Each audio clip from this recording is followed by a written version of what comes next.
la poussière s'élève doucement dans l'air brûlant d'Afrique australe.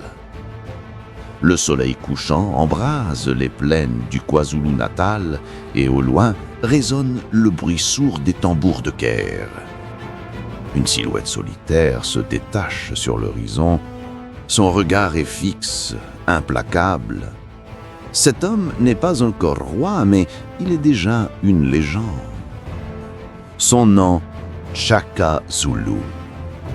Avant de devenir l'un des souverains les plus redoutés et admirés de l'histoire africaine, Shaka a connu la douleur, le rejet, l'humiliation.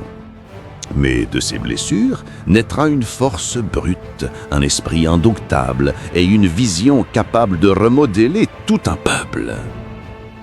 Ceci est l'histoire d'un enfant rejeté, devenir conquérant. L'histoire d'un roi devenu mythe. Et vous êtes sur le point de plonger dans une épopée où chaque souffle, chaque goutte de sang écrit le destin d'une nation.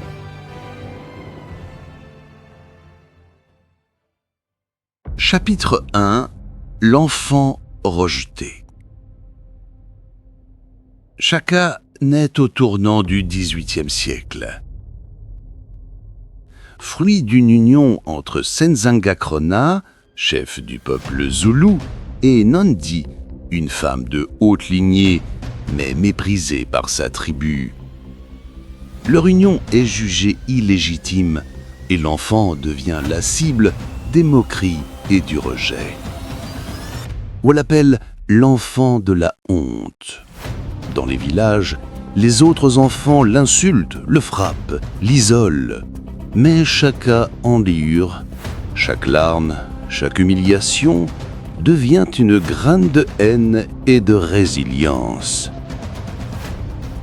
Il apprend à survivre dans un monde qui ne veut pas de lui, à observer, à écouter, à comprendre la faiblesse des autres.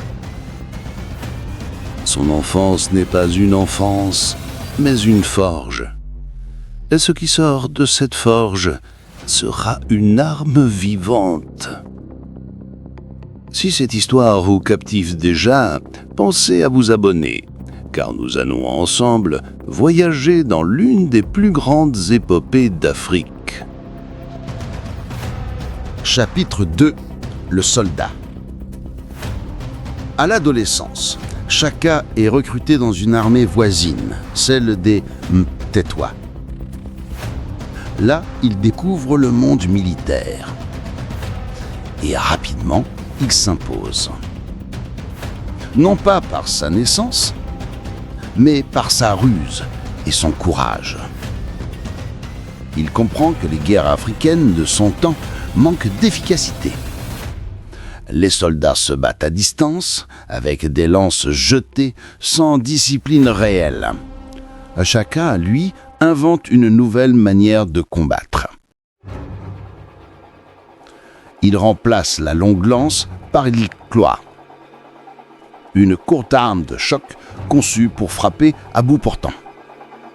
Il forme ses hommes en rangs serrés, les organise en unités appelées impi, capables de manœuvrer comme une machine de guerre.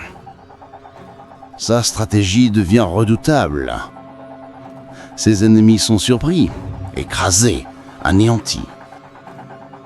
Un nouveau style de guerre ennemie, et avec lui, une nouvelle ère. Chapitre 3. Le roi des Zoulous. Lorsque Shaka revient parmi les siens, il n'est plus l'enfant rejeté. Il est un chef de guerre, respecté, craint. À la mort de son père, il s'empare du pouvoir par la force. Ceux qui l'avaient humilié autrefois deviennent ses vassaux. Sous son règne, les Zoulous passent de petites tribus à une puissance régionale.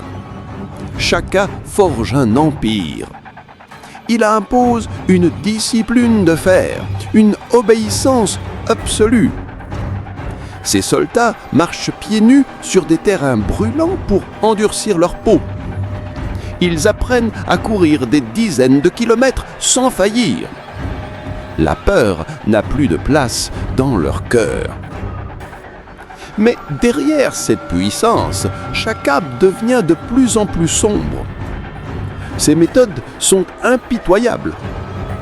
La moindre faiblesse est punie de mort. Le roi bâtit son empire sur le sang et sur la terreur. Chapitre 4. Déclin et chute. Avec le temps, Shaka ne distingue plus l'ami de l'ennemi. La paranoïa s'installe. Ses plus proches conseillers tremblent devant lui. Même sa famille n'est pas épargnée. La mort de sa mère, Nandi, en 1827, brise son esprit. Shaka sombre dans une folie de deuil. Il interdit les récoltes, ordonne des exécutions massives, exige un deuil éternel pour toute sa nation. Le peuple souffre, les soutiens s'effritent. Et dans l'ombre, ses demi-frères fomentent une conspiration. En 1828, Shaka est assassiné. Ironie cruelle, le roi qui n'a jamais plié devant ses ennemis tombe sous les coups de son propre sang. La mort de Shaka n'éteint pas la flamme qu'il a allumée. Son empire survit et ses réformes militaires influencent toute l'Afrique australe. Et son nom devient une légende. Shaka n'était pas seulement un roi, il était un architecte du pouvoir, un visionnaire et un tyran. Son histoire est celle d'un homme brisé, devenu invincible, d'un guerrier devenu mythe. Si vous voulez que plus de monde découvre ces récits oubliés, partagez cette vidéo et abonnez-vous à la chaîne, car ce n'est que le début. Et bientôt, d'autres figures légendaires d'Afrique viendront reprendre vie sous vos yeux.